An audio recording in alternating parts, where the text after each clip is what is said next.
ধন্যবাদ মাননীয় সদস্য। ব্রাহ্মণবাড়িয়া 2 আসন থেকে নির্বাচিত মাননীয় সদস্য রুমিন ফারহানা।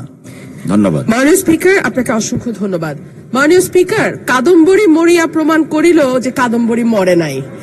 আমাদের তেলের দাম শেষমেশ বৃদ্ধি হইল মাননীয় স্পিকার, কিন্তু তার আগে আমরা দেখলাম কয়েক কিলোমিটার জুড়ে লম্বা লাইন। আমরা দেখলাম মাঝরাত পর্যন্ত ড্রাইভাররা দাঁড়িয়ে আছে, তারা তেল পাচ্ছে না, কিন্তু সরকারের সেই ব্যাপারে কোনো হেলদোল নাই। আশ্চর্য হয়ে লক্ষ্য করলাম মাননীয় স্পিকার, মন্ত্রীরা যখন সংসদে বক্তব্য দেন তখন তারা অবলীলায় বলেন বাংলাদেশে জ্বালানির কোনো ঘাটতি নাই, কিন্তু মাননীয় স্পিকার যখন তেল নিতে যায় তখন দেখা যায় 3 কিলোমিটার লম্বা লাইন। মাননীয় স্পিকার, সরকার সম্ভবত কিছু পদক্ষেপ গ্রহণ করবার ঘোষণা দিয়েছে। তার একটা হচ্ছে মার্কেট প্লেস 7টা বাজে বন্ধ করে দেয়া। চমৎকার সিদ্ধান্ত মাননীয় স্পিকার, তবে মনে রাখতে হবে কেনা কাটা বা শপিং যেটুকু হয় সেটুকু সন্ধ্যার পরেই হয়, তার আগে হয় না।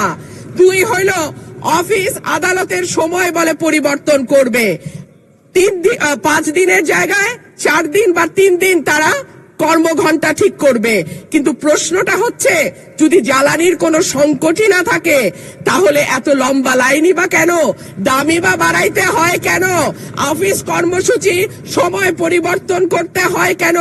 এই প্রশ্নগুলা তো ওঠে মাননীয় স্পিকার। মাননীয় স্পিকার, আপনার মাধ্যমে এই সংসদের কাছে আমি জানতে চাই, জ্বালানি মন্ত্রীরা যখন গণমাধ্যমে কথা বলেন তখন মনে হয় বাংলাদেশে আল্লাহর রহমতে কোনো সংকট নাই।